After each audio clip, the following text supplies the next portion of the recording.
Motion passes 6-0. Item 3, presentations. Pikes Peak Regional Building Department. Greg.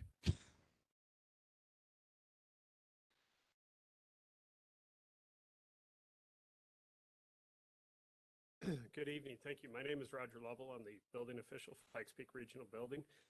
And I wanted to thank you for giving us some time tonight to speak to you. And what we have is a presentation on the numbers that we've seen in El Paso County through regional building, and then we'll drill down to what we've seen directly here in Monument. And it's been an incredibly busy year. I'm proud to say that we've been able to maintain all our core services throughout COVID, same-day inspections, quick turnaround on plans, and we've always enjoyed working with Monument. And if you have any questions, please don't hesitate to speak up at any time and let us know. We have Greg DeGrando. Greg is our PIO, and he's really been working hard on this presentation to get you guys all the numbers, counting a lot of green triangles. So here's Greg. Okay.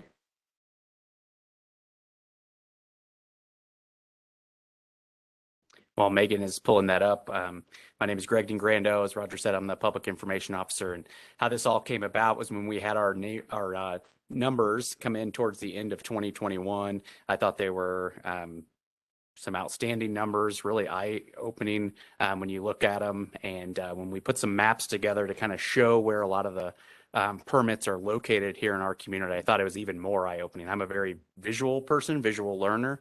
So if you're like me, I think this will be interesting to you guys. So I think Megan's got me up and running, so we will go. Maybe.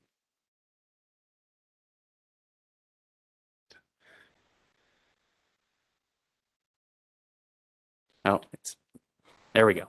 All right. So first, we're going to go through our overall numbers. We'll look at all of the numbers under our 8 jurisdictions that we serve, one being Monument. So taking a look at the 2021 highlights, we topped 5,000 new single-family home permits for the second year in a row.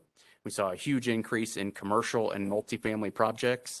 We had a record-breaking year for plan review, record-breaking year for inspections, and our new satellite office is now almost complete, which is really exciting.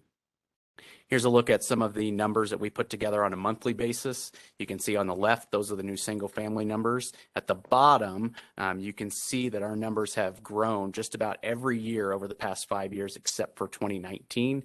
And then it went up in 2020 and then up again slightly in 2021. On the right, you have the new commercial numbers. Those totals are kind of up and down over the past 5 years, but you saw a big, huge increase in 2021, and we'll get into some of those numbers next. So taking a look at the single family home numbers, 5,072 of those, the townhomes, I'm going to refer to you guys are testing my eyes. I'm going to cheat.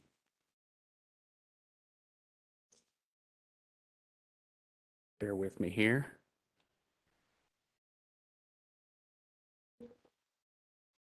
So of those 5,072, 555 of those are townhomes, and that's a 32% increase over 2020. We've really seen a large increase in the townhomes from a lot of our builders, and that's really been kind of an increase probably over the past 3 or 4 years.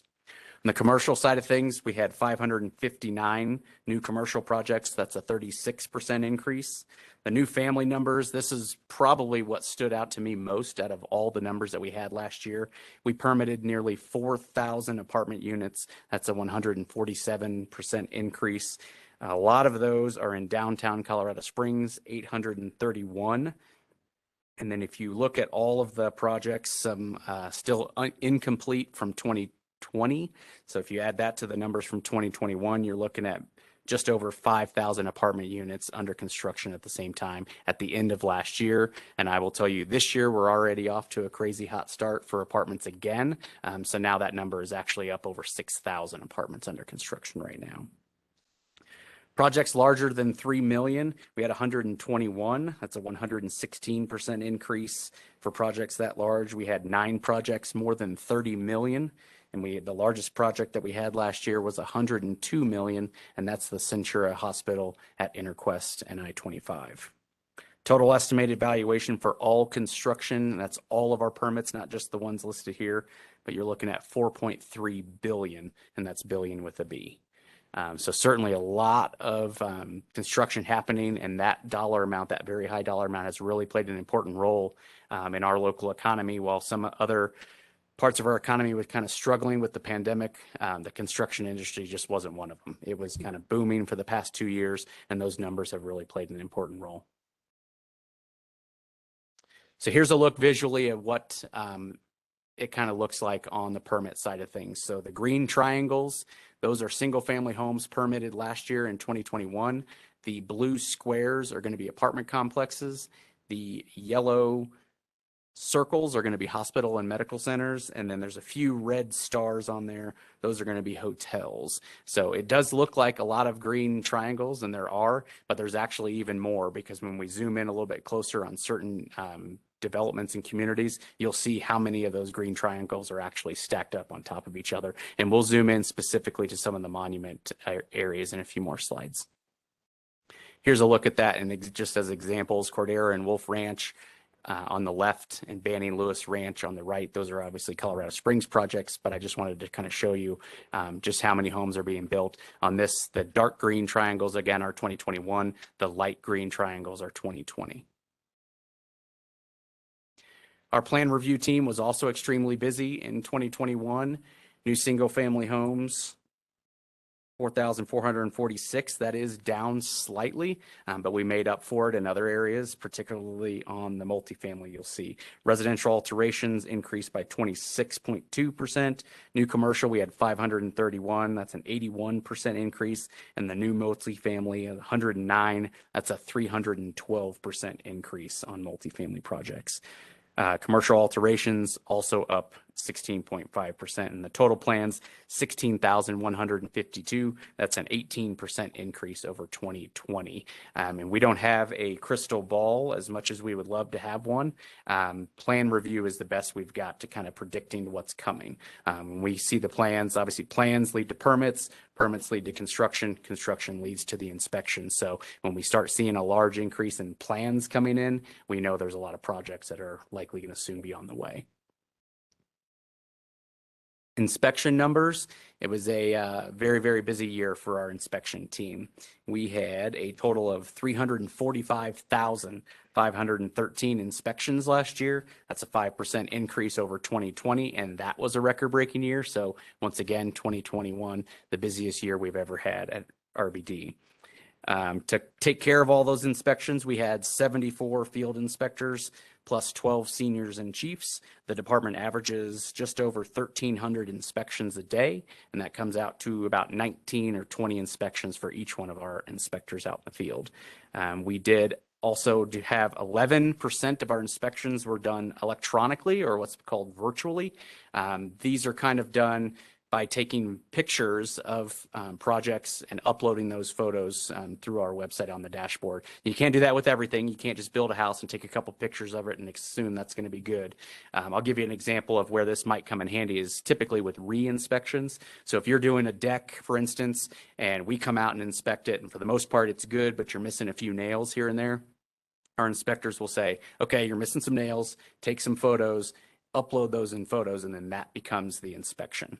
So that has really, we had it for several years now. It really became popular during the pandemic whenever it was encouraged to kind of not have as much interaction with our inspectors and the contractors. So that's really where it started to kind of become even more popular. But this has been really great for our office on the efficiency side of things, saving our inspectors trips out to projects when at all possible. It also turned out to be a really big plus for our contractors and homeowners, because if you're able to call these in when at all possible, it's the best way to do it. Those virtual inspections are the first thing that our inspectors do when they head out to the day. So that'll they're almost all done with those virtual inspections by 9 a.m.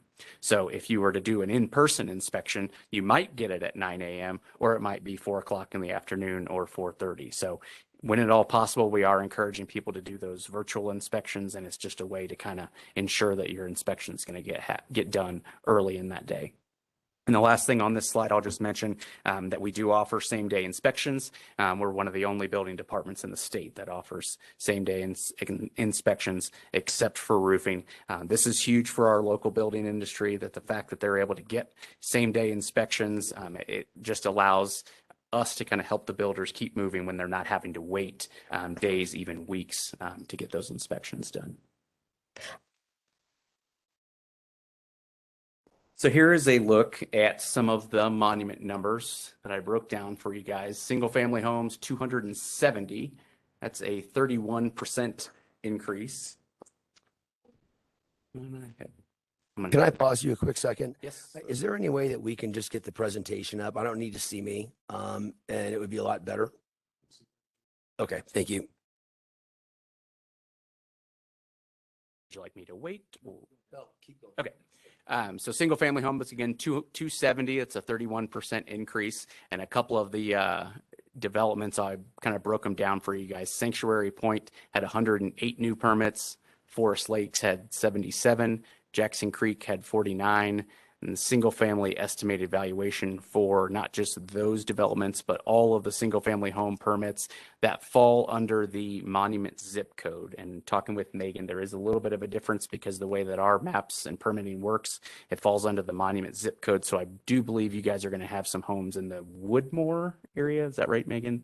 That technically are not monument, but they're monument area. So again, the estimated valuation for monument is going to be 117.2 million for single family. On the residential alterations, we saw a slight increase there as well, 1304, 3% increase. Estimated valuation is 5.3 million. Year to date, or at least January, February, on the single family side of things, you guys are already at 51. And the residential alterations for January, February are at 145.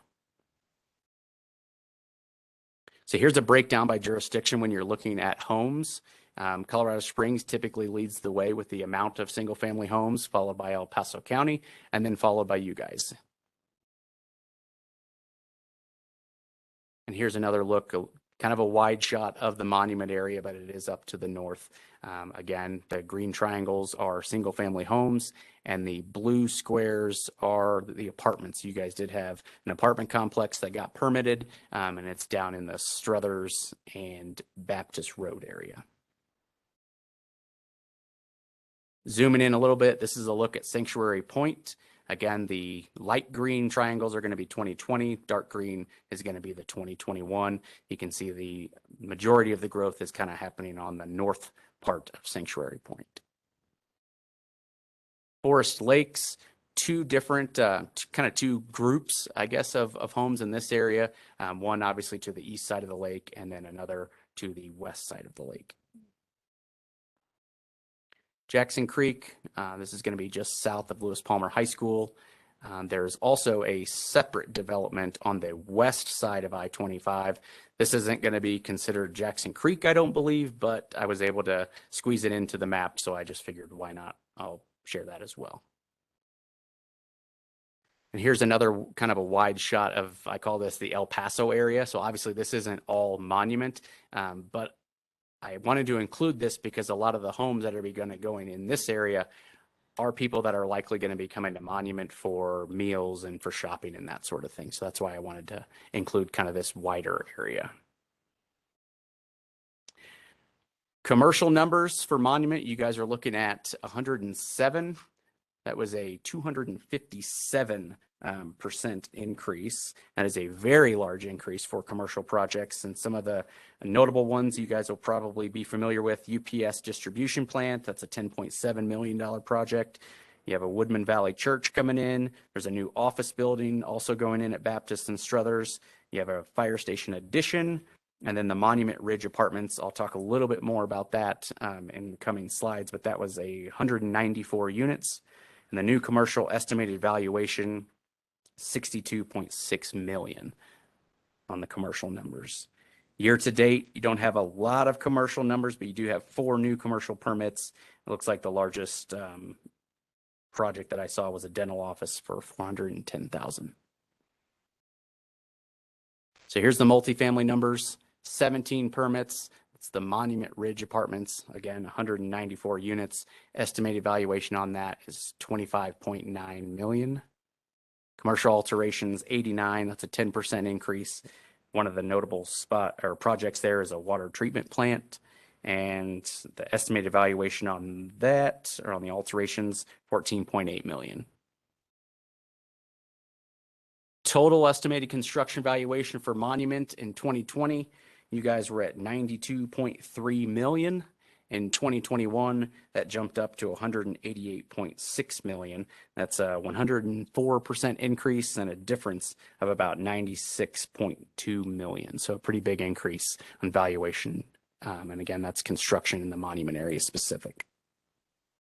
Future Monument projects, these are projects that have been submitted to us in plan review. There might be other projects that are kind of in the works that have been presented to you guys on the land side of things, but these are actually projects submitted to us for review.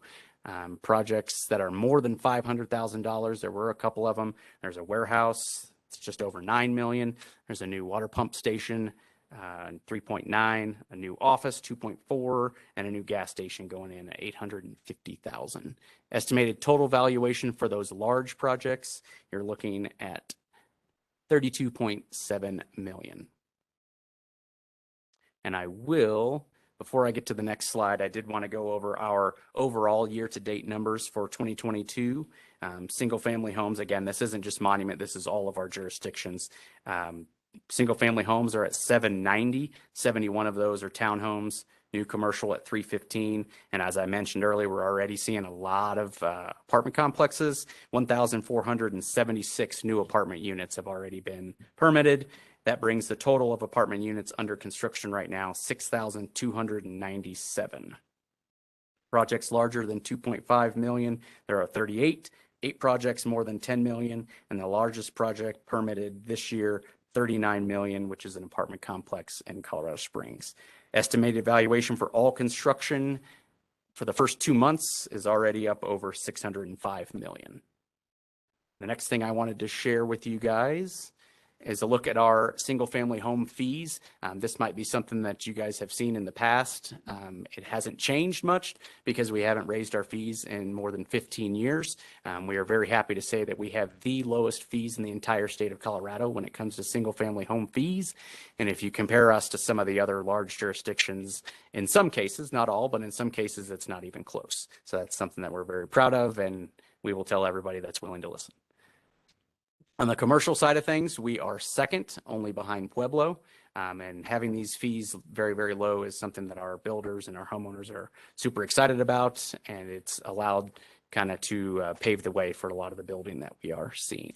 And my last slide that I have for you this evening is a look at our new satellite office. This is a new office up on the north side.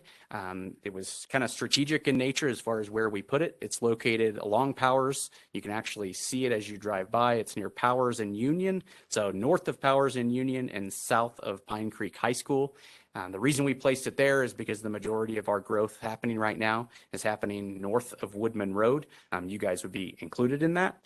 So we wanted to kind of put ourselves kind of right in the middle of the action. So when the builders and the homeowners are starting to build up north, they don't have to drive nearly as far to get to our office. And we're going to have just about everything in our office that we offer at our main office will be offered here. You'll be able to pull permits. You'll be able to go in and get your license updated, get your plans reviewed. We'll have inspectors there. And having our inspectors, at least some of them based out of this office, it's a huge efficiency thing for us because under the old system, they would all come into our main office, which is just east of downtown Colorado Springs. And then they would immediately, after the first hour of getting situated, they would then turn around and go right back up north, up to the Monument area. So this will allow them to cut down on that drive time. And again, it's just an efficiency thing for them. And we already have some of our staff in there. We're not open to the public just yet. We're still kind of getting things finalized, but very happy to have at least our workers in there already starting to make a difference.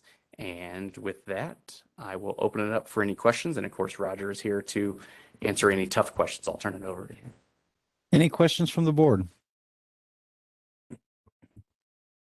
Okay. Thank you guys very much. Thank you.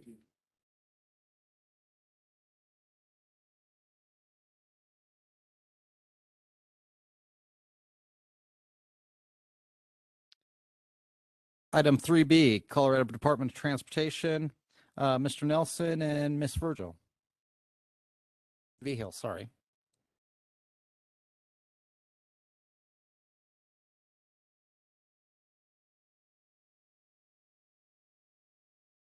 Thanks everybody for having us tonight. I know we're here to talk about the Falcon Commerce City Development Center development at Terrazzo and Baptist. And so we do have a presentation and we have some observation notes, some things to share with you, and we're here to answer lots of questions, I assume.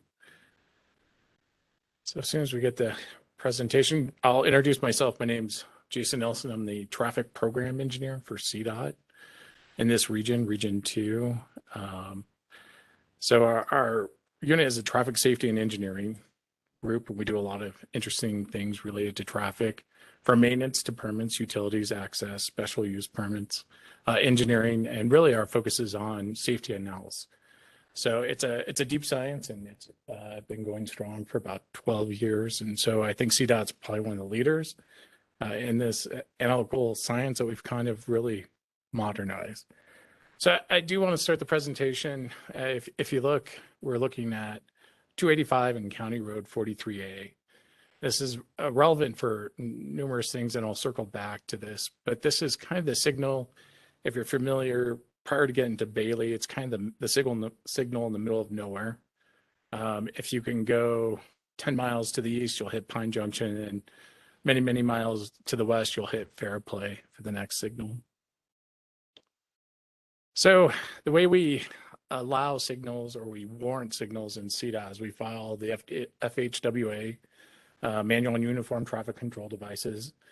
And in that manual, there's 9 warrants that we look at when we consider putting a signal.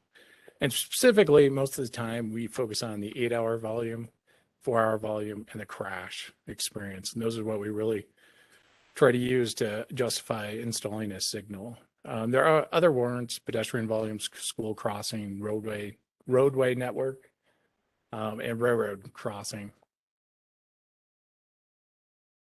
All right, here's kind of a peek at the 8-hour. It's a little complicated and it's hard to see.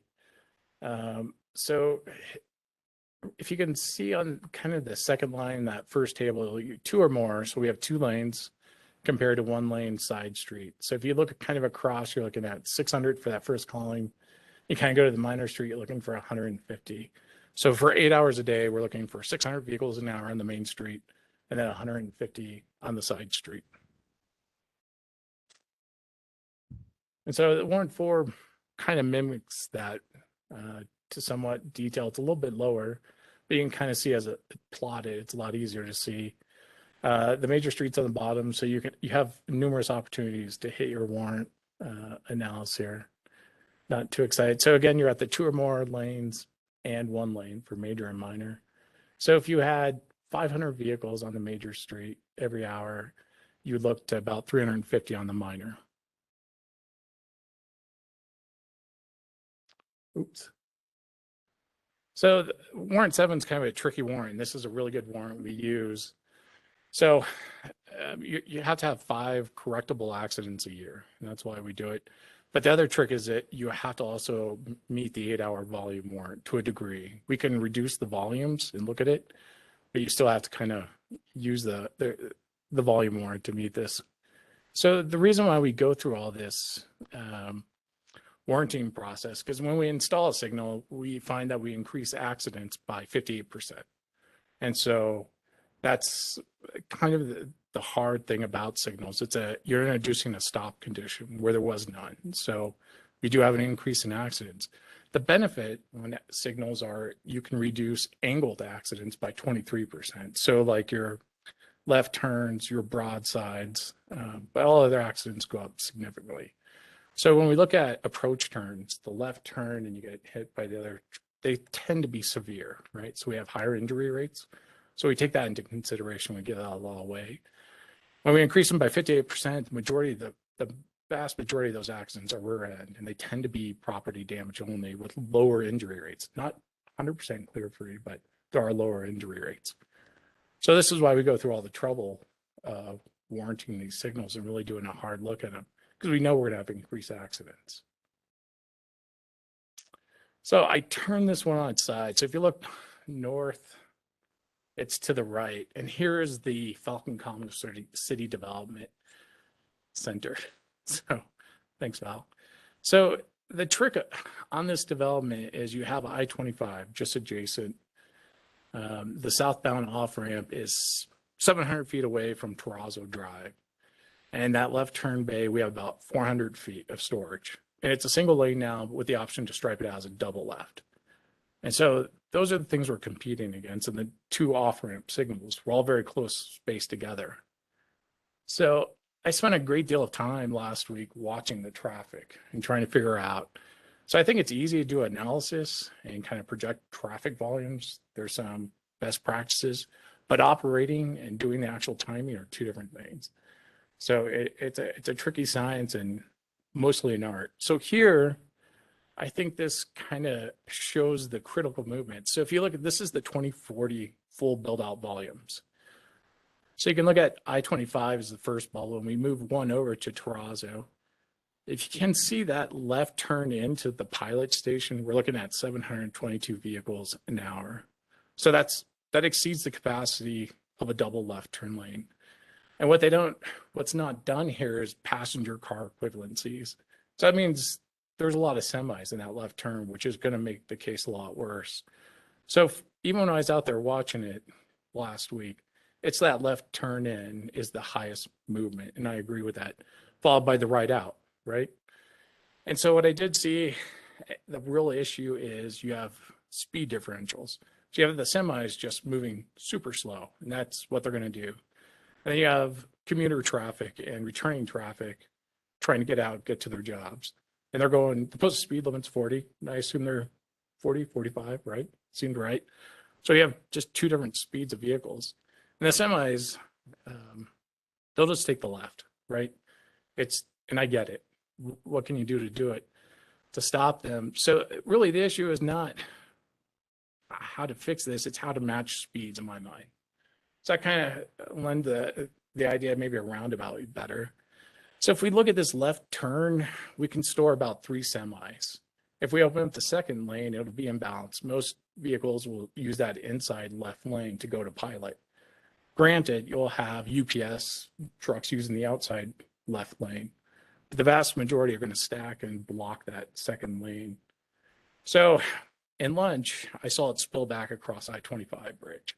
So people trying to get off the southbound off ramp to take that right, to take that immediate left, just stack there until there was an opportunity to shoot that gap. And with the semis just moving slow, there wasn't a lot of gaps. So the real challenge is if I can match the speeds, I can process a lot more vehicles and give everyone their fair shake at it. Otherwise, we'd have to make that left turn the priority movement. It would be a protected left. We couldn't do it, permissive just as a green ball. It would have to be an arrow. We'd have to give it significant time. So anytime the off ramp would queue, we'd have to flush that left turn. Anytime the bridge starts to stack with queued vehicles, we'd have to flush that left turn. So my fear is that left turn, commuters trying to get out of their homes to get to the works would be stopped significantly because we couldn't let the interstate back up. We're going to get somebody hurt if it gets back to mainline I-25. All right. Oh no.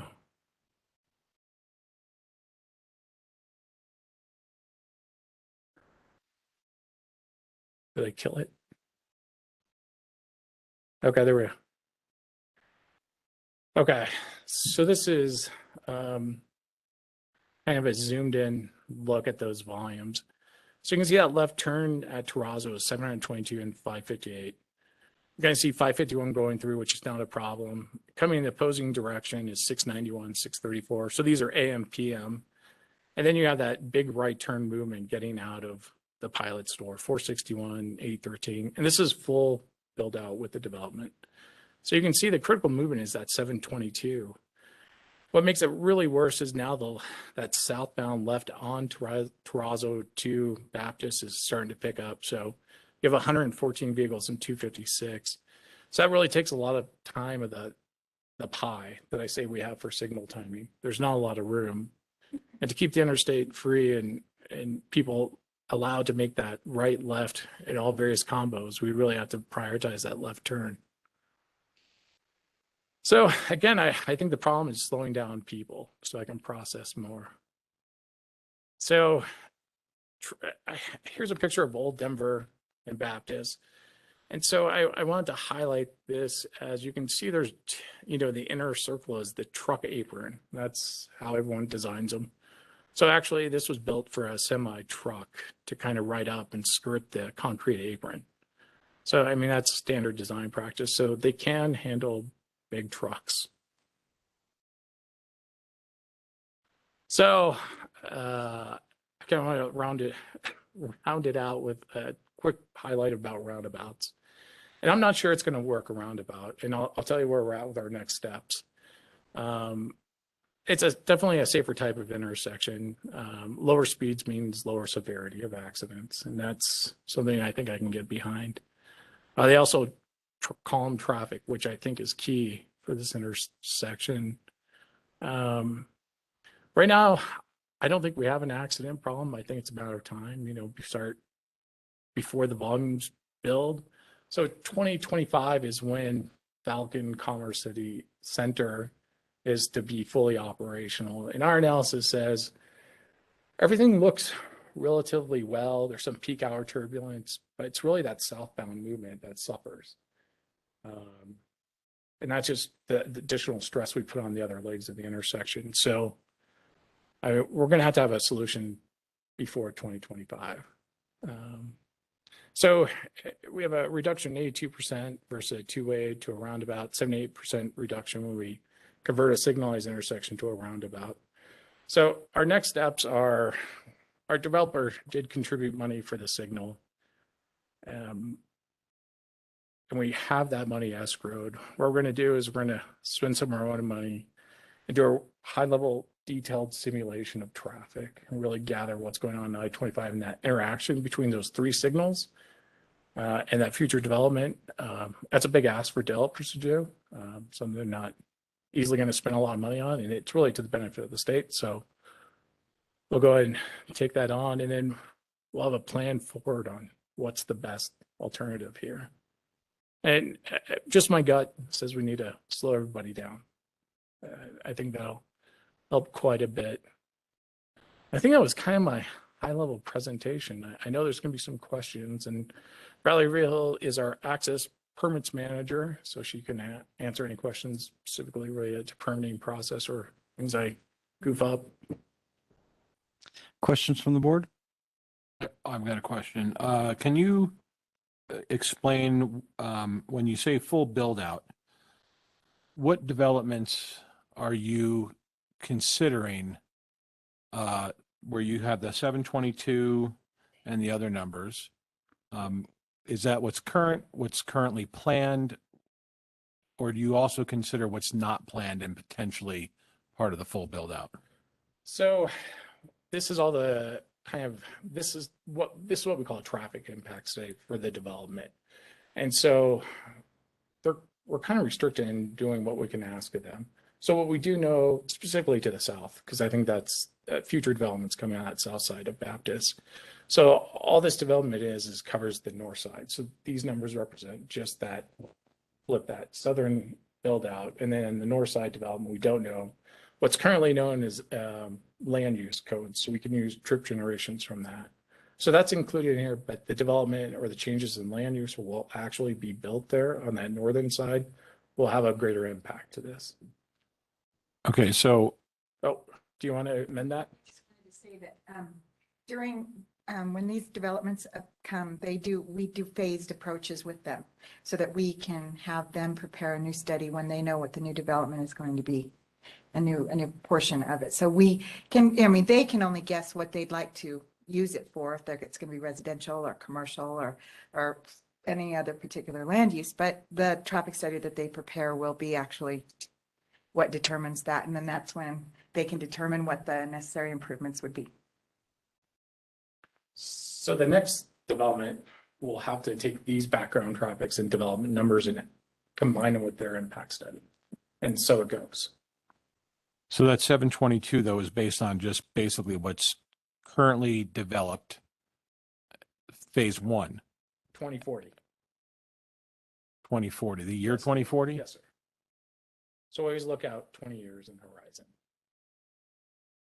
And there's no consideration of the building that's going on to the west of the roundabout that you had on there at Old Denver and Baptist. When you're thinking about what you're going to do at Terrazzo, you're not taking into consideration what's west of that roundabout. No, so there's background traffic's the first step. So you gather actual data, traffic numbers. So anything already built counted for that. Then you look at each parcel or whatever it is, and you assign a trip number, generation number. So you keep doing that for other parcels. You take that with the background traffic, and that's the actual impact for opening day. Okay. Then you grow it. I'm not a traffic engineer, so you're gonna have to just bear with me here. The fact that there's going to be more things being built to the south and to the west and eventually to the north. At what point, what's besides a double laned roundabout or traffic lights, if they continue to build, are we going to get to the point where both roundabouts or the traffic lights are going to become so saturated that traffic is not going to move? No, I mean, there's parts in Colorado Springs and specifically Denver that experience saturated flows. And you're right. So all that means is it's overcapacity. And so you have delay in multiple cycles to get through. Here, it depends on how it develops. There's a tremendous amount of infill potential. So a lot of open land. And so you do have a great opportunity or propensity to grow and hurt traffic. I think when it gets to that, we look, more technology and micro interaction. So what's the most important, right? For me, it would be don't hurt anybody, keep everyone stacked off the interstate. Second would be get the commuters out, right? Get them to their jobs, because I think that's really important. And then you kind of distribute the pain from that perspective. So you're right on. Signal timing is kind of a weird process. But that's how you go about it. So that's how we would do it. There would be pain in 2040, 2045, yeah. Would we need to widen, add some roads, some capacity? Yes. Problem. Okay, thank you. Other questions from the board? Yeah, my question is, how often are these traffic studies done? Like specifically for this intersection, every time a new developer goes in and puts out his final plat, he has to do a traffic study. But I'm assuming that traffic study is just, like you said, if it's in the northern part, it's just he's checking his traffic study against his road, which is the old Denver highway. But it would be impacting. The trucks would have to go, or whatever vehicle it is would be impacted there. So does that get factored into yours, or how does all that kind of come into play? Yeah. So here you have a lot of vacant lands. There's not a big impact. So a good example is the Amazon distribution center. We had them look at quite a big swath network. So we knew that impact would be much larger than just that intersection. So we did a big grab of local streets, highway collectors. And so it depends on the development, really where it's going. So here you can kind of see the limits. It goes a little bit west and it goes across the bridge and down the interstate. So that's kind of the localized impact. I don't think there was a need to chase it out further. I think when future development comes, I think looking at the network and where those end termini are, the study is going to be really important. Did I answer that? Yeah, I was just curious about how often do these traffic studies get done? Is it like once a year, once every 5 years, 10 years? No, it depends on the permit. And for these, so anytime, I believe anytime a parcel or a phase improvement, we are asking them to do traffic counts to keep a real accurate watch on this. Is that correct? Well, the access code requires 20%.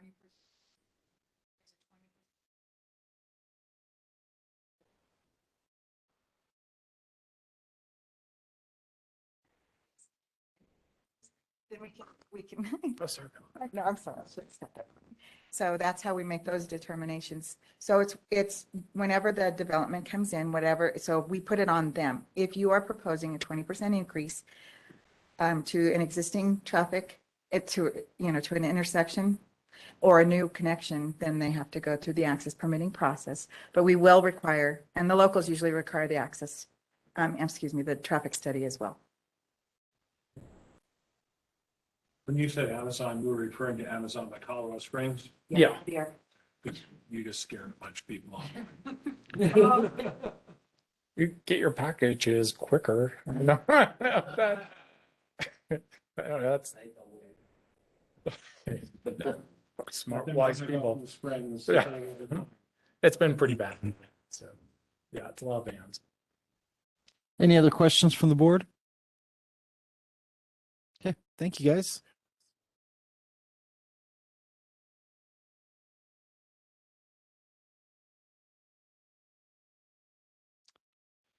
Item 3C, update of amendments to Chapter 18. Ms. Harrington.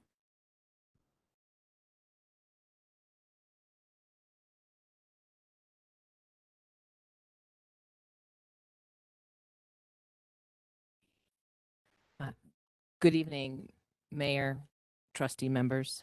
For the record, Megan Harrington, Town Planning Director.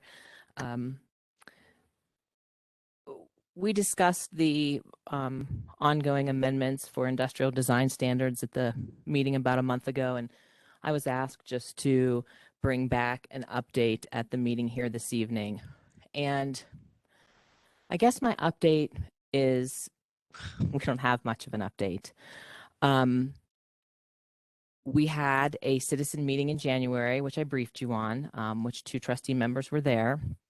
After that meeting, we posted the draft online on the development projects webpage, and I only received 1 set of citizen comments.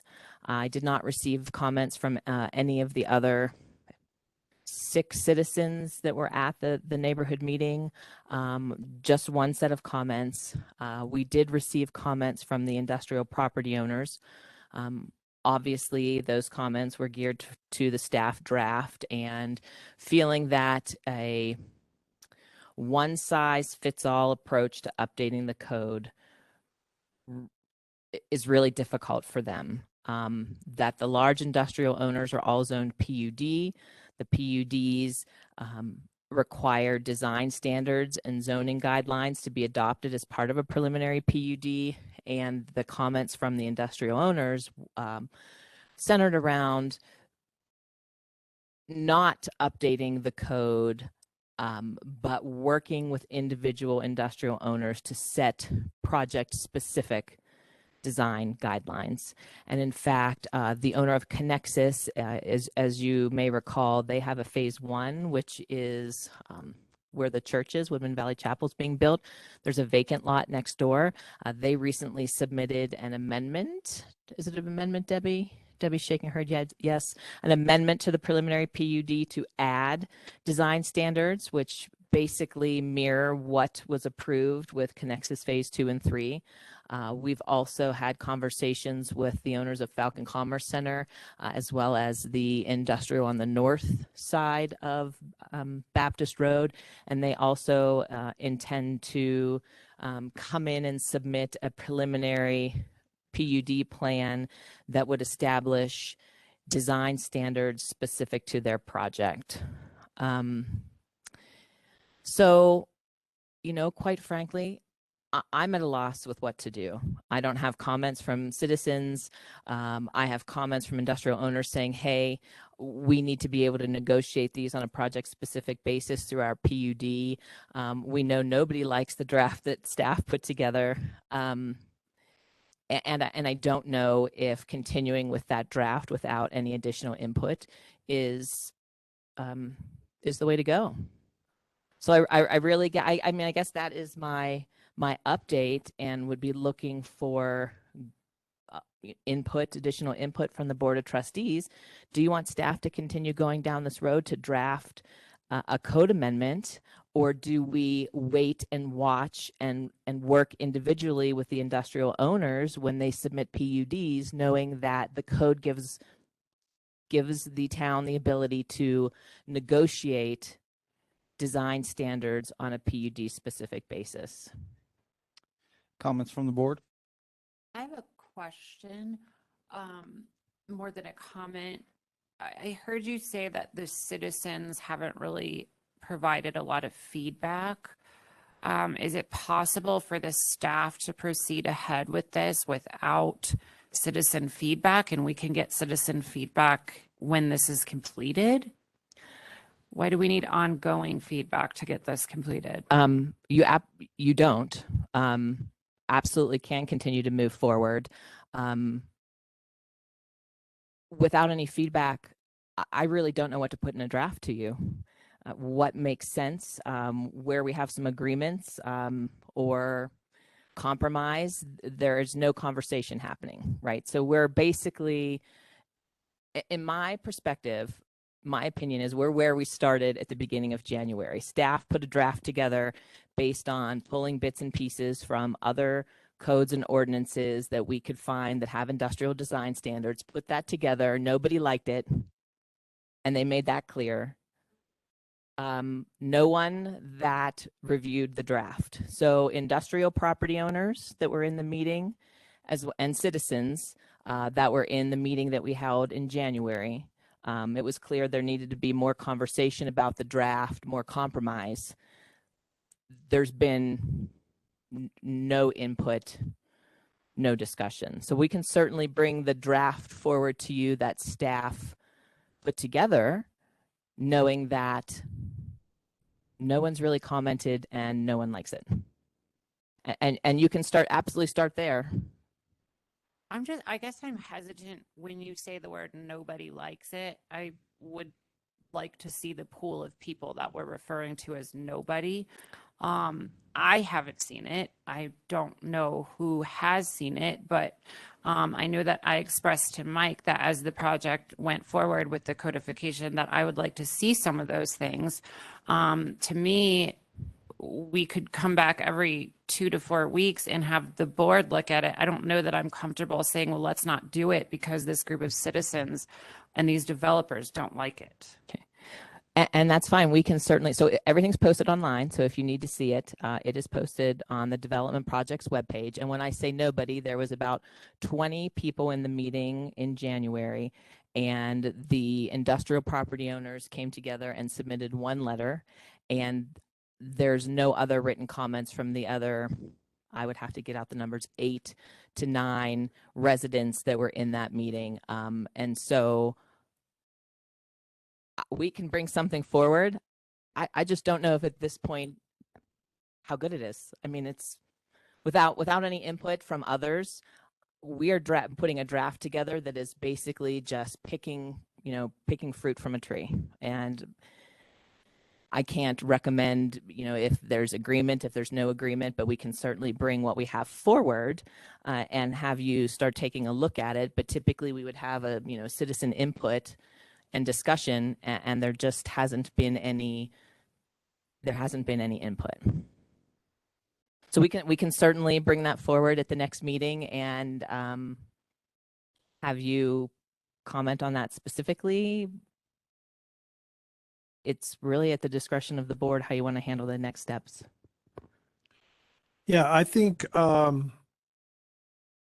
we can make some, I think what we want to do is just set some guidelines that before somebody buys a property, well, I mean, most of those properties are already owned, but if somebody decides to sell it and say, hey, I'm going to bring somebody else in, then there are some guidelines that they can look at that say, this is the general consensus of our citizenry, I guess, as far as things are concerned.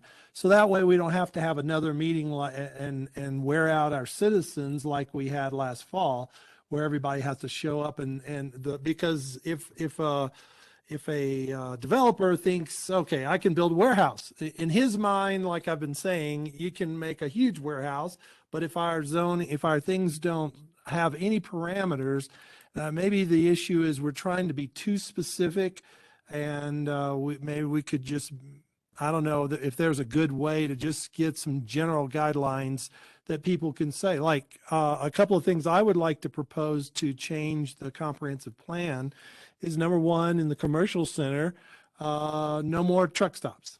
I mean, I think that's a fair consensus amongst our citizens. I think they're tired of truck stops. And I think we can put that in there. So if someone's coming in and they're proposing a truck stop, and then we have the big meeting, everybody comes yelling and, back and forth, I think we can cut that out and just, put it in the guidelines so they know we're done with truck stops. Also, the other thing I'd propose is, I thought that was I really appreciate the negotiation that went on between, I was actually shocked that there was almost 100% consensus in the last meeting over. I expect there to be somebody to speak up and say, I don't like it.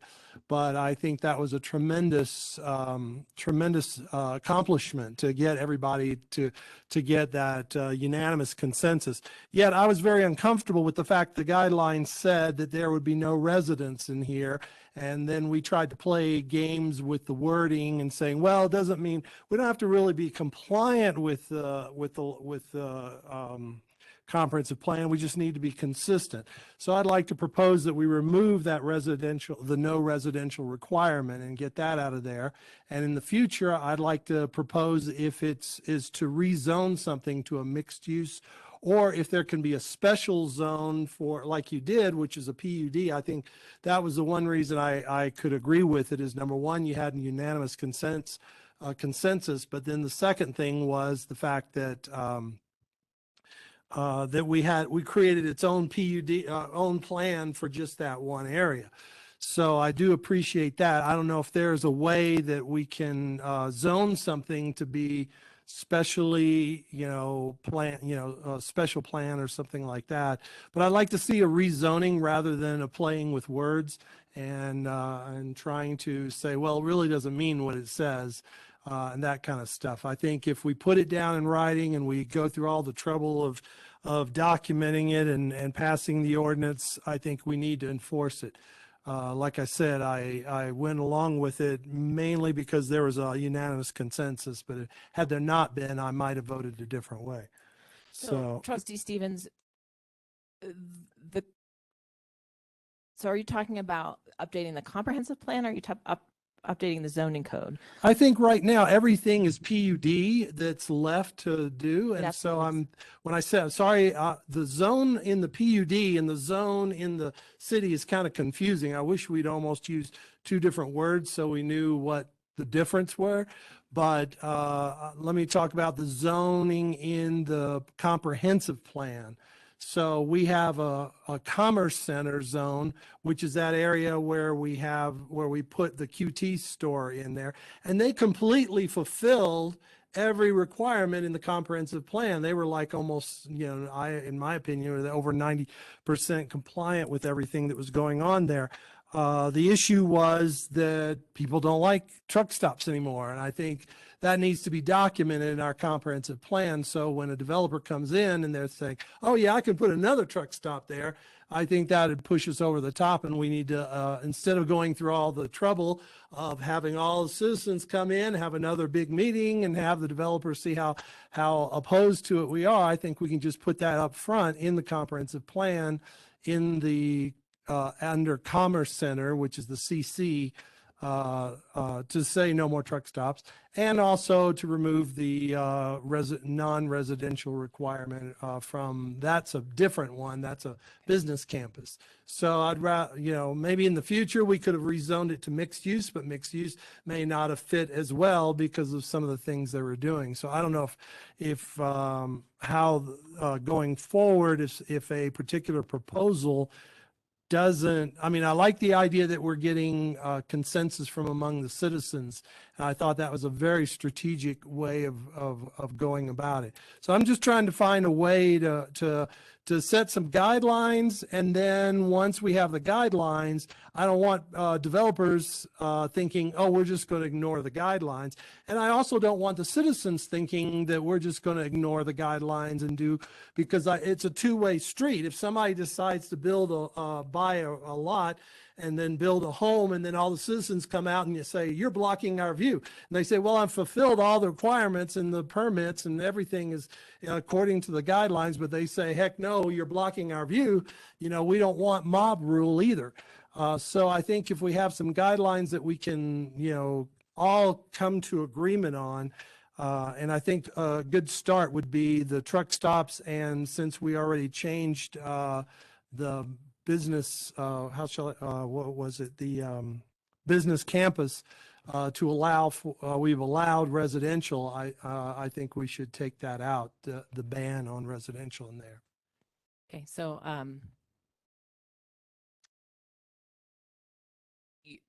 you talked about two different things in those statements about amending the comprehensive plan and amending the zoning code. So I will tell you that amending the comprehensive plan and making small pieces and changes, I think it's going to take you more time than amending the zoning code. So that would be staff bringing forward amendments to the comprehensive plan and amendments to the zoning code. Not to say that it can't be done, but I have never amended a comprehensive plan where we just take small bits and pieces and change them. It sounds like the town of Monument, if that's the way to go, town of Monument needs to think about comprehensively rewriting and going through another comprehensive plan process. So just food for thought. Also, the 3 large industrial owners currently zoned PUD. And remember, the zoning code requires that the PUD go through a 2-step process and that a PUD must come before the Board of Trustees and adopt design guidelines specific to the property. So if you liked the process where there was the citizen process where everyone sat down with the developer and was able to craft those design guidelines on a project specific basis, that exists in the code now because those 3 properties are zoned PUD and they are required to come forward with a preliminary PUD plan. That said, staff will take a stab at putting together a zoning ordinance and see what happens. But again, just please remember that the PUD is a separate zone district. So anything we would write into the zoning code specific to saying like no truck stops, if it's already zoned PUD and it already says that it allows for truck stops, amending the zoning code won't change that because the PUD zone already exists and that's an allowed use.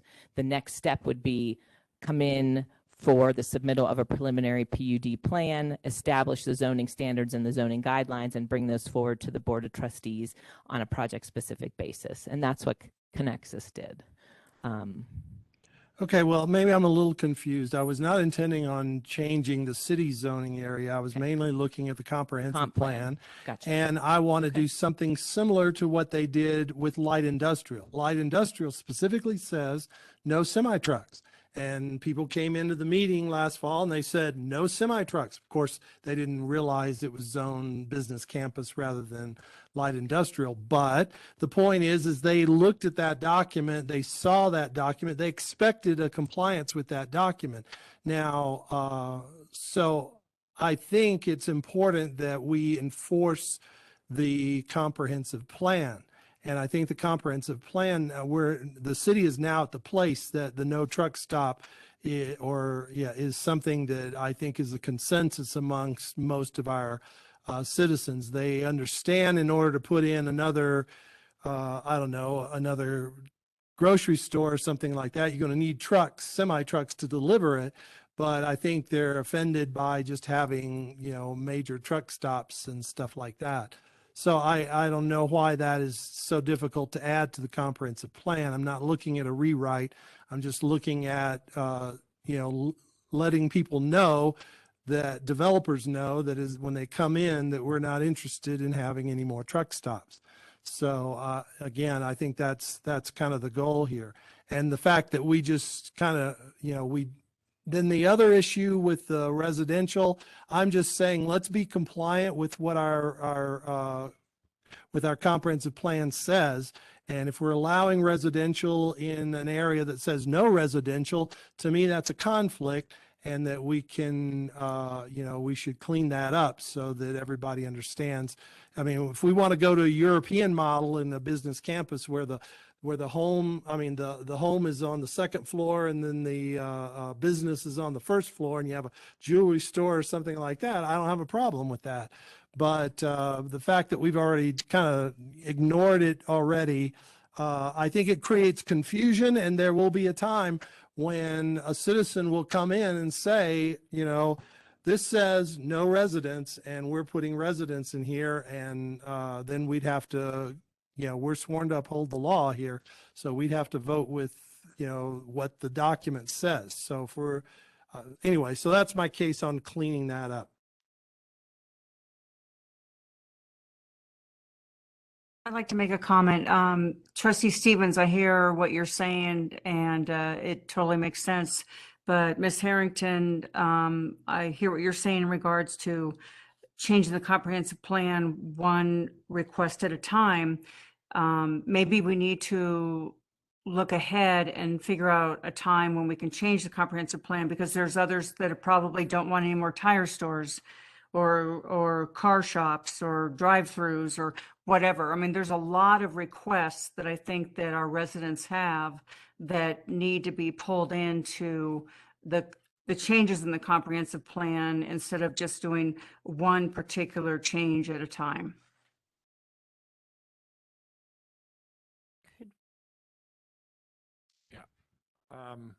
Okay, so we did have one other meeting with, I believe there was one developer present, correct? But for Falcon Commerce Correct. Center? Yes. We also had one resident present and a bunch of other people. What was discussed during that call or that meeting, and if you tie it together with the presentation from CDOT, we potentially are going to have a major traffic issue that those little roundabouts and traffic lights potentially will not be able to handle. So the distribution center that we know is coming, but we don't know the name, or we're not supposed to know the name, was brought up repeatedly during the call.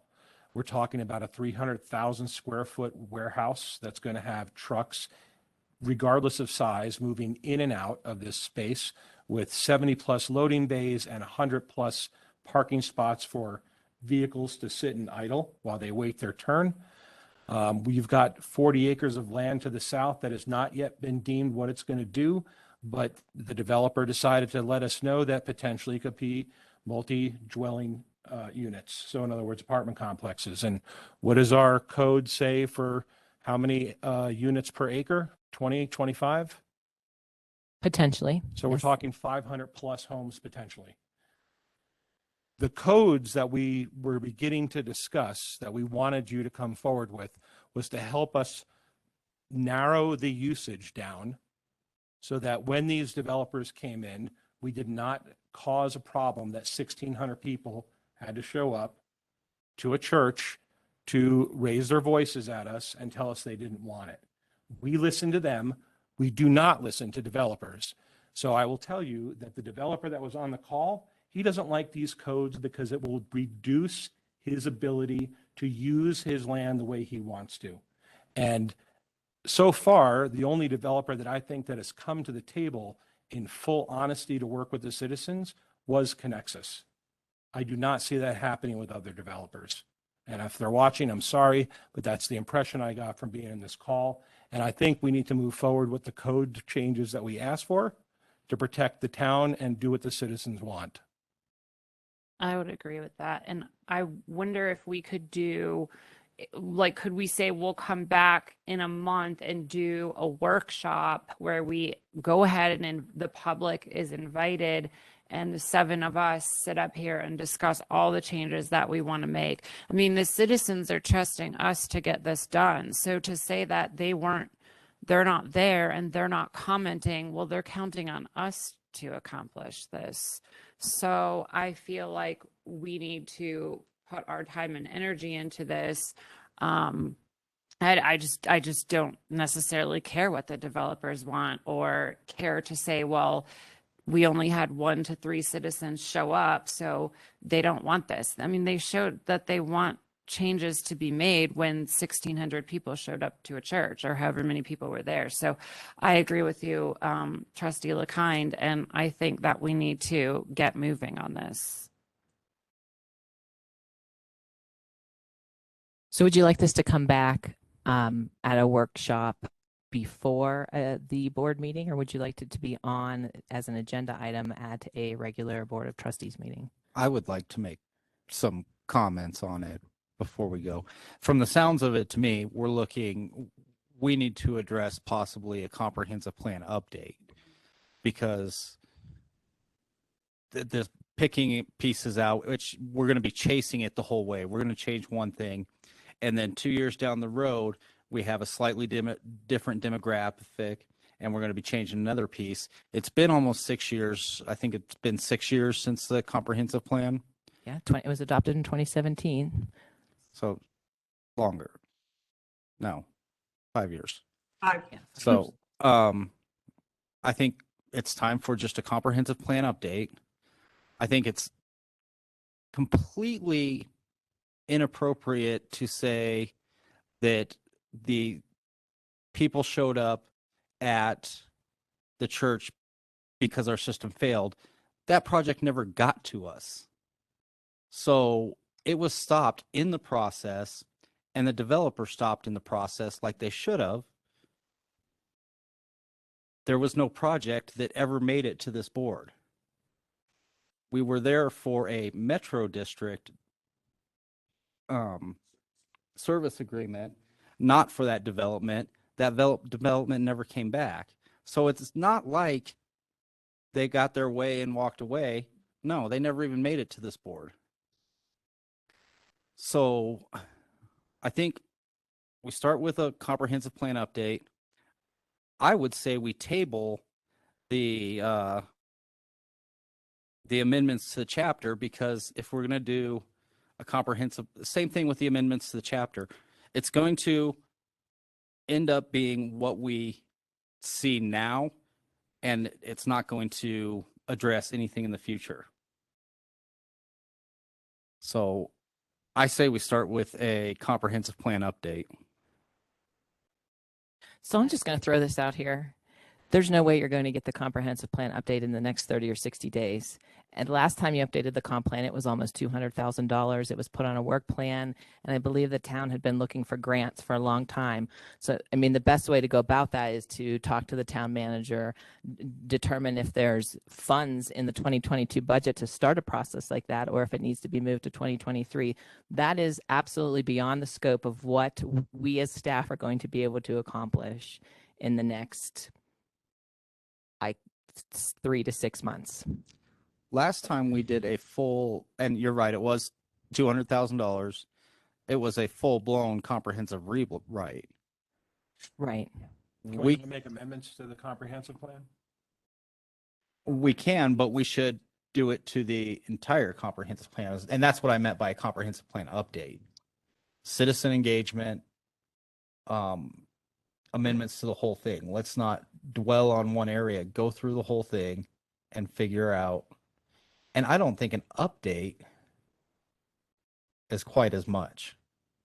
It may not be. We'd have to, you're going to have to, that would need to be scoped out like an RFP, RFQ, to scope out exactly what an update means, put out for a contract perhaps, or I would need to get back with the town manager and determine how that process would work. It may take a little, it may take a little bit longer. Yeah, I mean, I'm more on the inclination of doing smaller changes, and I know that makes it feel like it's being piecemealed together. But at the same time, we're growing very fast. And as the gentleman earlier from the Pikes Peak planning area you saw how quickly we're growing. And so I don't want to develop a long drawn out plan that's going to take hundreds of thousands of dollars and another year or two before we can get it finalized. I'd like to see something that we can address in a fairly short fashion to at least hit the high points, because as Ms. Harrington said, she had a meeting and not a lot of people showed up. So, so I don't know, maybe if we advertise that we're rewriting the comprehensive plan, that gets everybody, oh my God, what are they going to do now? And then they all show up. But, I think, you know, getting participation in a long drawn out process, I don't know how effective that will be, whether people, how much participation there will be. And then we'll leave where, then I don't want to be a year from now where we are right now, when Ms. Harrington says, or whoever the planning director will be at that time, will say, well, looks like we're, you know, didn't get a lot of participation, and here's some proposed changes that we think we might like. You know, so I'd rather do what we know is really, you know, stuck in people's craw, and there really is a big issue for everyone, and get those issues addressed. And then the developers know what to expect when they come in, and the people know what to expect. And then we're not wearing everybody out by having these, you know, huge meetings, but we have the opportunity to give everybody, you know, we can put it, at least the main critical issues we can address. So that's why I'm not looking for a huge rewrite or even a major update, because I understand as we started that process, there are a lot of people that were saying, hey, this is inconsistent, and they're unanticipated, you know, issues that could come out of this. So I'd like to say, let's address it, you know, and get some things on the books that people can expect before we start developing too quickly, which already we're in the, you know, we're already there. Did you have something? I agree with all of you. I think that a workshop that we put out to the public, an hour would not be sufficient. Don't you think it would have to be, we would dedicate our time at that meeting. It would be a special meeting just for this. I mean, I'm thinking this would be 3 or 4 hours, once, twice, 3 times, however long that it takes. I feel like the comprehensive plan does somewhat provide a lot of the protections that our citizens are looking for. But that said, I mean, I think that I, as a resident, feel sometimes afraid of what's coming next in this town, if I'm just being honest. And so I think that we really need to get to work on this as quickly as we can. I'd like to mention that I think that we have a root cause, we have a problem here in that whether it's a change in the code or a change in the comp plan, we do not have a town of residents that are aware. We do not have attendance at a significant attendance. I mean, if you look at, you know, the people that showed up at the church, that, you know, saw what was going on with, or what they thought was going to happen with Connexus. You know, we do not have the interest. So I think that the problem we have is that we've got to make sure that whether it's the comprehensive plan, small changes, as Trustee Stevens says, or whether it's a code change with more citizens input that Ms. Harrington is asking for, we've got to figure out how to get people there. We've got to state what we need to do that translates to their everyday lives, and however we advertise it, and then get this out there. And obviously, wherever we're advertising right now is not getting the attendance that we really need and the interest, in order to make sure that we get the people's buy-in and that we get the people's input. Can I add something to what she's saying? So when Connexus was doing their due diligence with the citizens, Connexus worked with the town staff to bring a citizens group together, right? Mm-hmm. Has that been going on with Falcon at all? Like at the same level of contact and reaching out to the group that was impacted? We reached out to that group twice. So you were actually in the first meeting that was a month or 2 ago. Actually, it may have been longer than that. when the owner of Falcon Commerce Center, the owner's representative, was here in person. I was here for that. You were, and we had invited a lot more citizens than were here in person. We did the same thing last week when the Falcon Commerce Center representative was on the Teams meeting. We had invited 8 to 10 citizens to be part of that meeting. And two showed. And yes, Or we had three. 2 here in person and 1 online. So there were three citizens probably out of the 10 that we invited. So we have been trying that. We can certainly dive a little deeper into trying to get those citizens to attend those meetings. There just doesn't seem to be the interest in the Falcon Commerce Center project as there was in the Connexus, but we've been inviting the same people. Right, because it's not across the street from residential.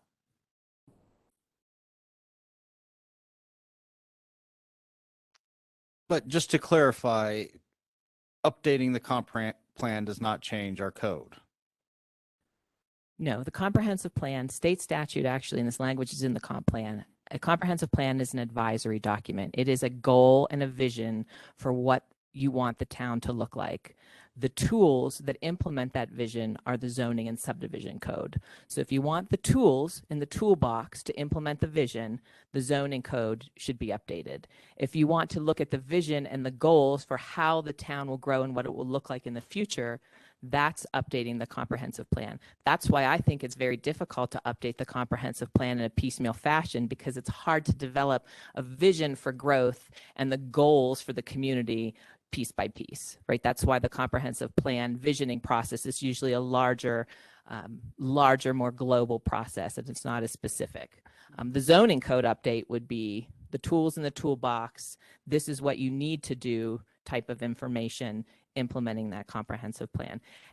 And the 3 large properties that folks are concerned about they are already zoned PUD.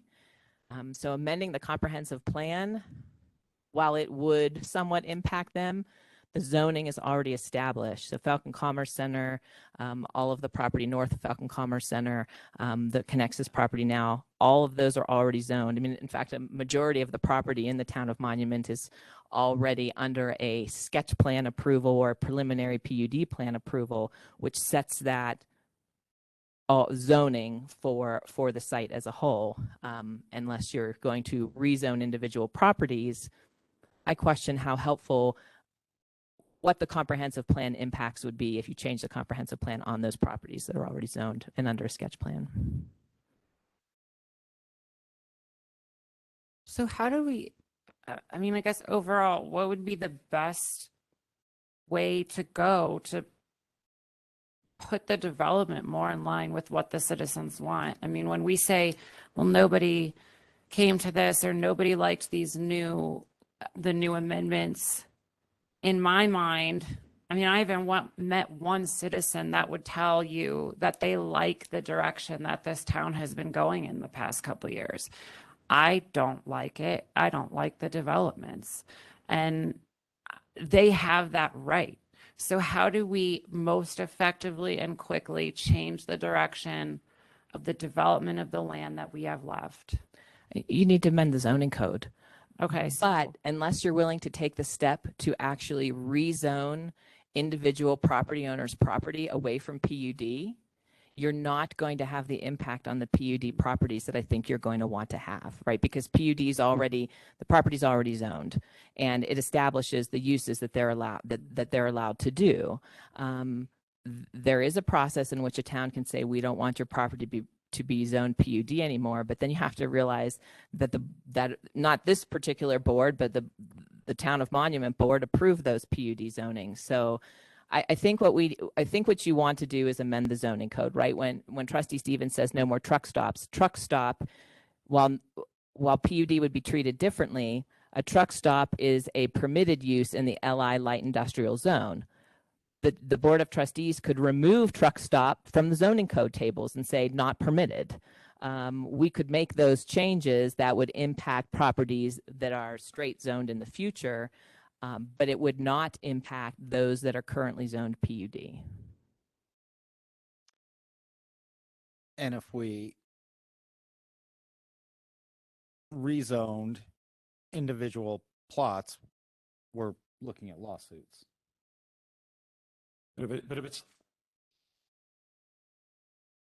not a PUD, if they've not submitted a PUD yet for their, we can change the code and its usage if all it is a sketch plan, correct? Well, this the sketch plan's already zoned PUD. It established the uses, the how it functions. You could still change, right? So the if what Amazon it looks showed like. up with a sketch plan and we decided we all don't need that, we can amend that to prevent Amazon doing what Amazon does. You could amend the code. We're back to the industrial design standards. You could amend how the site functions and what it looks like. But if Amazon was a permitted use, you would still need to allow the Amazon use. But the design standards in the zoning code would assist the Board of Trustees in determining how that use functions on the site, how big the buildings are, what the buildings look like, how many parking spaces, right? The site design. And I don't see our town attorney. I mean, I'm like between planner and attorney land here. So if something's going south, please correct me.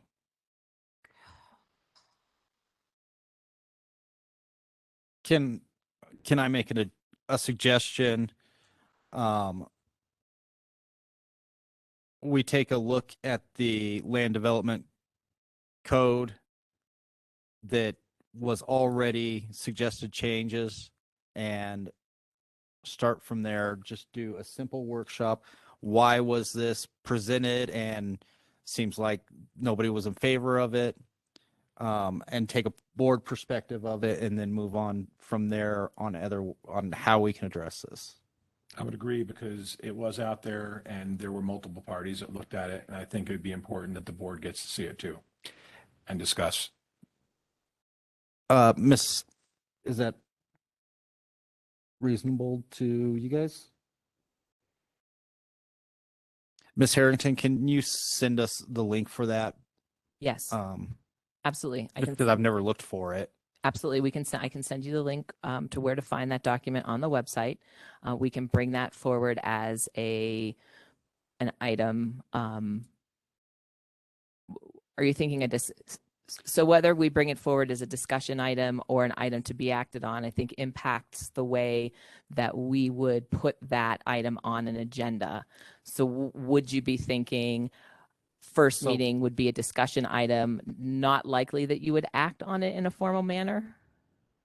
I would say we bring it forward just as an hour workshop just to get feedback on that and develop a new direction of what to bring forward.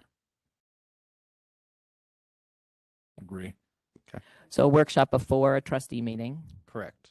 Sooner rather than later. So really, if you want me to do it, your only option is March 21st. Okay. March 21st sound good? Yes. Okay. We will have that. I I will believe. speak with the town manager. We'll bring that forward to a workshop on March 21st, based on the draft that staff put together. Thank you. Okay. Thank you.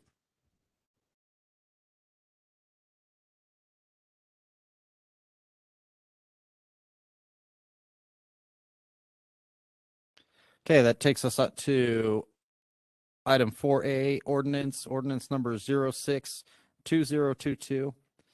Ms. Flynn, if I am correct, you're going to do 062022 and 072022 as one presentation, That is correct. but this will be two votes with one public hearing speaking time. Correct. Okay, go ahead. One moment till we get it on the screen.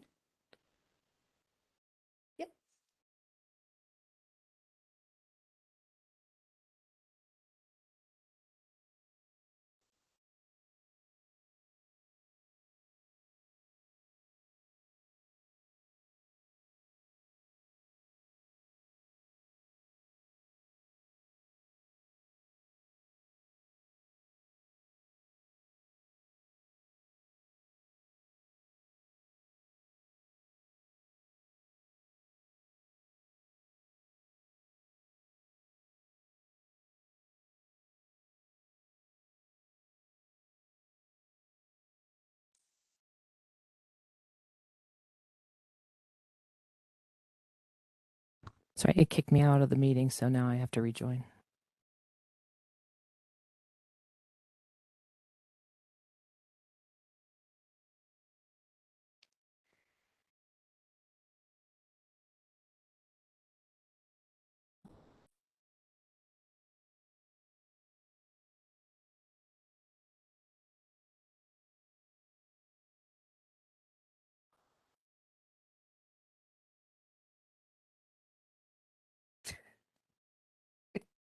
No one's ever gonna let that down.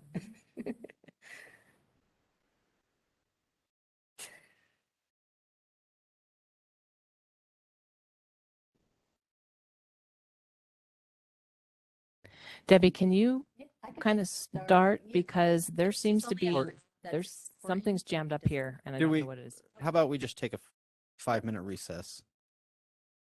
Okay.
Yes. See, I'm sharing 2 applications. That's why I don't know.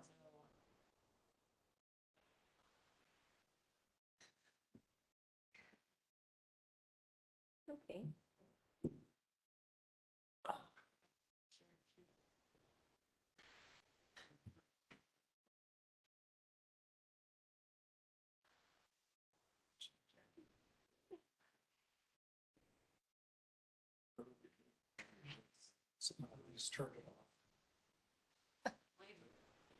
no, it was just there.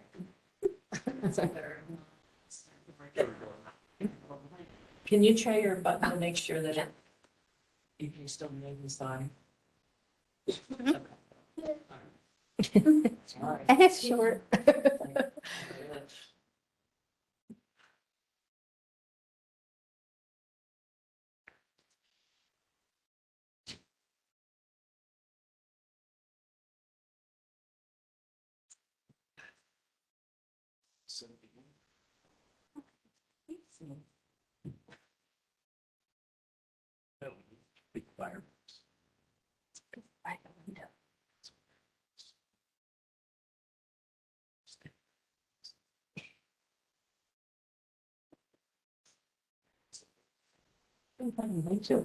Plug in.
Clicker's working.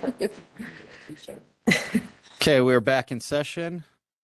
Ms. Flynn, go ahead.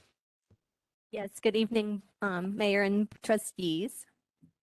As with your direction of cleaning up our zoning map with enclaves, this is another enclave that I'm presenting tonight. It's annexation and zoning of a portion of Limbach Park. What's an enclave? It's an unincorporated area of land entirely contained within the outer boundaries of the annexing municipality. What are its requirements? Unincorporated area has been entirely contained within the boundaries of a municipality for at least 3 years. The town of Monument may annex the property by ordinance. The town of Monument's Limbach Park, which is unaddressed North Front Street, is under review tonight. In 2005, the Union Pacific Railroad Company deeded 1.48 acres to the town.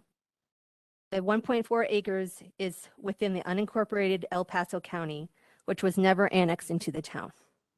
The goal of this annexing is to make the town zoning map cohesive. The area in blue is the 1.4 acres to be annexed. The area in red, 0.83 acres, is currently within the town of Monument. The current zoning for Limbach Park, the unaddressed North Front Street, is unknown. The proposed town of Monument zoning is public. The public zone district is defined as property devoted to public and quasi-public buildings and facilities, such as a town park. The Planning Commission recommends approval of the unaddressed North Front Street, Limbach Park, enclave annexation and zoning designation, based on the staff report findings that the proposed annexation and zoning designation complies with all standards and criteria for approval. Staff recommends the following 2 motions. First, annexation. Move to adopt an ordinance annexing the town of Monument, the property unaddressed North Front Street, Limbach Park, consisting of 1.4 acres, as well as the establishment of zoning. Move to adopt an ordinance amending the official zoning map of the town of Monument, establishing the public zone district related to the area known as unaddressed North Front Street, which is Limbach Park, consisting of 1.48 acres. And staff's here to answer any questions. Do we have any questions from the board?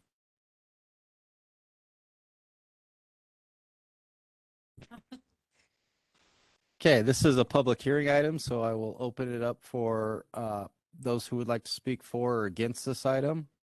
Do we have anybody in person that would like to speak for or against this item? Mr. Wachulis, do we have anyone online that would like to speak for or against this item? No, we do not, Mayor. Okay, at this point, I'll go ahead and close the public hearing portion and bring it back to the board for further discussion or motion. These are 2 separate items, so any motion will need to pertain to one or the other. I'll move to approve ordinance number 06-2022, an ordinance annexing to the town of Monument the property known as the portion of Limbach Park located at North Front Street and consisting of 1.48 acres. Second? We have a motion and a second. Ms. Hogan, will you take roll, please? Trustee Shaning? Yes. Trustee LeKind? Yes. Trustee Romanello? Yes. Trustee Stevens? Yes. Mayor Pro Tem Elliott? Yes. Mayor Wilson? Yes. That motion passes 6-0. That takes us to ordinance 4B, ordinance number 07-2022. Any other discussion or motion on that item? Make a motion to approve ordinance number 07-2022, an ordinance amending the official zoning map of the town of Monument, establishing the public zone district related to that area known as unaddressed North Front Street, Limbach Park, consisting of 1.48 acre. Second? We have a motion and a second. Ms. Hogan? Trustee Stevens, Yes. trustee LaKind, Yes. trustee Shaning, Yes. trustee Romanello, Yes. Mayor Wilson, Yes. Mayor Pro Tem Elliott. Yes. That motion passes 6-0. That takes us to resolution 5B, resolution number 18, 2022, a resolution approving an MOU between regional partners. Mr. Tharnish. Good evening, Mayor, Board of Trustees. Resolution you have in front of you tonight involves a MOU, Memorandum of Understanding between 3 other regional partners in order to bring what's been referred to as the Loop Project, which will bring renewable water to the town. The MOU is the first step in this process as far as establishing a defined group. And it also it will help us when this grant funding becomes available to go through it as a group that represents the 4 regional partners here. And I'll take any questions concerning this. We did discuss this briefly at the board retreat. I don't know if that was briefly. Well, tried before I got the hook. That was Is there any questions or concerns about the MOU? No, I think it's a long time coming. This will add to our portfolio a renewable water source that we desperately need and will not be demanding as much of our well water. So I think it's a very positive move in the right direction, and I support it. Any other comments? I agree with Trustee Stevens. This partnership is cost effective for our community, and I think the right way to go about it. If there are no other questions or comments, I'll look for a motion.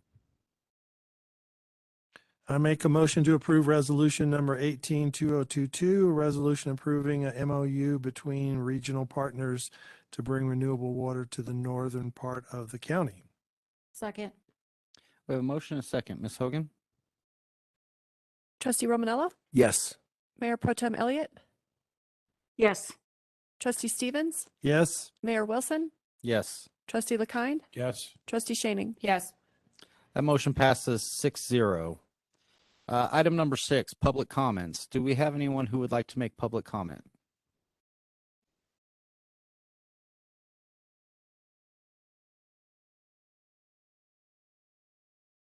Good evening, everybody. I'm Fred Free. You probably know me by now. But hey, I did go to the meeting the other day, and I just want to tell you, I had to bite my tongue with what was being discussed with the developer and that was there. It was unfortunate that it seemed like we were being kind of looked over as being a citizen. But I do appreciate going to the meeting and participating in a couple of trustee meetings ago. You said, if you got questions and stuff, get involved. So I've gone and done that. But anyhow, what I do want to bring up is one of the things that I did research over in the Falcon area. I went over and I talked to the guys at Pilot, and they called corporate when the thing with Quick Trip was coming up. And at that time, they were told that another parcel had been bought down there, and that the possibility that it's going to be a Love's truck stop going in. I was happy to hear you say no more truck stops. How do we go about finding out whether that's true or not? Because right now it sounds like a lot of the stuff that's going on is the cows are already out the barn, so we just need to watch it. So if somebody in the city could look at that.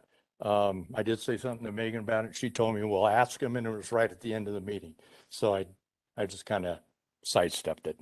With that, the only other thing that I would say is you guys addressed a lot in your debates tonight. What I was going to bring up, so it'd be redundant to go back and talk about that, but I didn't want to bring up the thing with Love's. And the only other thing on your workshop, I don't know if the city attorney's there or not, but maybe they should be to tell you exactly what you can do legally to avoid any kind of lawsuit. Maybe have yourself participate in that. But like I say, I don't know the workings of it and what the format is, but I just throw that suggestion out. So, thank you. Thank you. Is there anyone else in person that would like to make public comment? Mr. Wachulis, do we have anyone online that would like to make public comment? Mayor Wilson, yes, we do. Steve King. Okay. Is Mr. King queued up? He is now Mayor Wilson. Can you hear me? Okay, Mr. King, go ahead. Okay. So I want to say I did make comments on those code amendments. I'm the one who did make the comments. Mostly I agreed with Megan and mostly I agreed with the Planning Commission, and that document is available with my comments on it. But I do want to say a couple of things. One is most of Falcon Commerce Center is still a sketch plan. It is not yet a PUD. It does have designated uses, but it doesn't have guaranteed uses as far as design standards and building sizes and things like that. It has square footage allowed in designated bubble zones at this point. So I wouldn't want to change the comprehensive plan. I wouldn't want to throw the code out either, but plenty of municipalities do code amendments with design standards, and that's the road we were heading down. And that's the path that I think that we need to take in order so that we can get some of these uses better designed. And I will say I watched you interact with Megan, and it seemed like you're a little bit confused as to how the process goes. And the reason I say that is because if you're confused, you can just about imagine what the citizens of the town feel, which is probably why a lot of them don't show up. But I can get people to show up if you want people to show up. And I would be concerned listening to the CDOT engineer talking about those intersections down there, where he's already worried about traffic backing up on the interstate. So I just think all that needs to be addressed. But I agree with Megan that code amendments and design standards would be the shortest path. And from my point of view, I think that's the direction that we should all be heading. So that's all I have. Thanks for allowing me to speak. Thank you. Mr. Wachulis, do we have anybody else online that would like to speak? Mayor Wilson, we do not. Thank you. Okay, that closes the public comment section. Board authorization items. Tri-Lakes Chamber of Commerce, April 4th. Is there any qualms with that? Okay.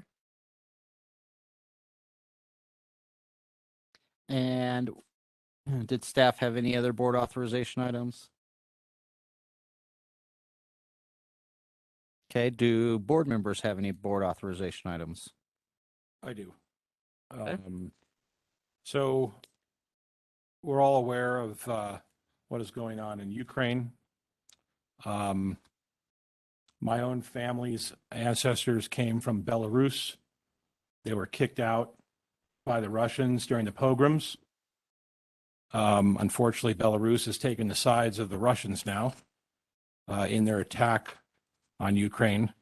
El Paso County, like many other municipalities across the country, have been showing solidarity to Ukraine. I think that Town of Monument should do likewise in some way, shape, or form, either through proclamation, having our trees lit in the colors of blue and gold, since we have the ability to modify those lights that show the entryway to our town. So maybe we can have that on a future agenda item to. Mr. Thornish, would that be possible with the lights heading down 2nd Street?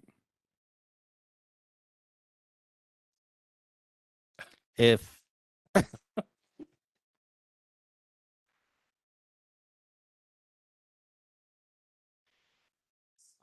yes. What? Would the board be in agreement with making that change to the lights going down Second Street? Yes. Absolutely. And trustee LaKind, does that satisfy what you were looking for? Sure, unless we come out with an official proclamation that's public that states our support, and I could write one up. There's about 4,000 online right now. I would be fine if you wanted to bring one forward next meeting, and we'll just keep it as a board discussion item. Okay.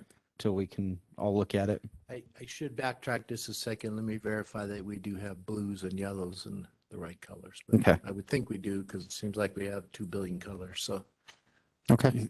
I think blue and blue so and gold, I think, or blue and yellow are pretty. so I would say your direction from the board is go ahead and do it if you can. If not, we will assume that there was an issue with being able to do it if it doesn't happen.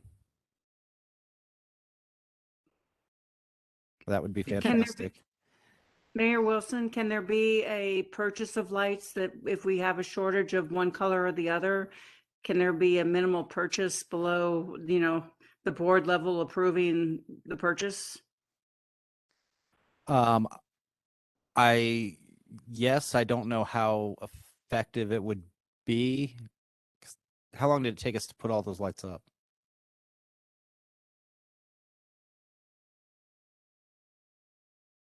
About a week and a half. Hopefully we can do it, but okay.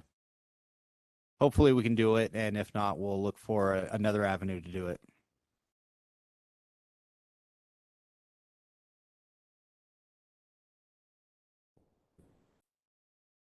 Any other board authorization items? Mayor Wilson, may I just clarify that my direction is to put a discussion item on the March 21st agenda for this proclamation? No. I believe we leave it in board comments and we'll just discuss it there. I don't think there's a reason to add another agenda item. We can make changes or act on it if we need to in board comments. Okay. Does that work? Okay, now we are to board comments. Do we have any comments from the board?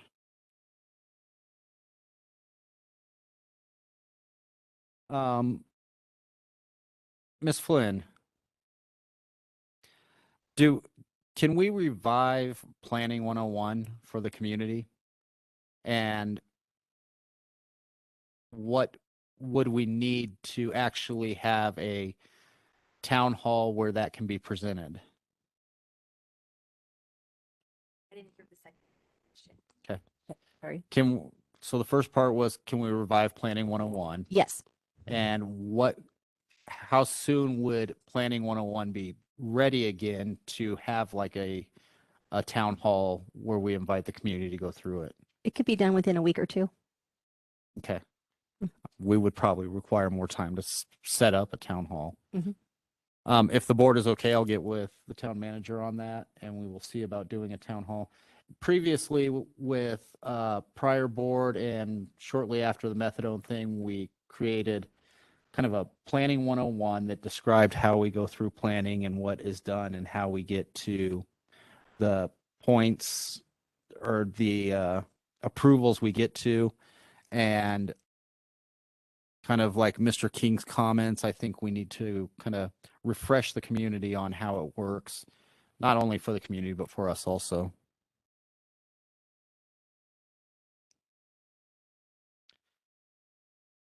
And then, Mr. Rivera, would you mind showing up at that next workshop? Is the board in agreements with that? Because there will be a cost to that. Okay. Is there any of the other Board of Trustee comments? Seeing none, we have an executive session. Mr. Stevens, do you have a motion for executive session? Yes, I move to enter into executive session pursuant to CRS 24-64024B and 4E to discuss the town's contract with TPX, the town's IT provider, and to develop negotiation strategy, instruct negotiators, and receive legal advice regarding these contracts. I further move that we adjourn the board meeting at the conclusion of the executive session. I have a motion. Do I have a second? Second? Ms. Hogan, will you take roll, please? Trustee Romanello, Yes. trustee Shaning, Yes. Mayor Wilson, Yes. trustee LeKind, Yes. Mayor Pro Tem Elliott, Yes. trustee Stevens. Yes. Okay. Since we will not be returning to regular session, or since the meeting will be adjourned, we will stay here for our executive session.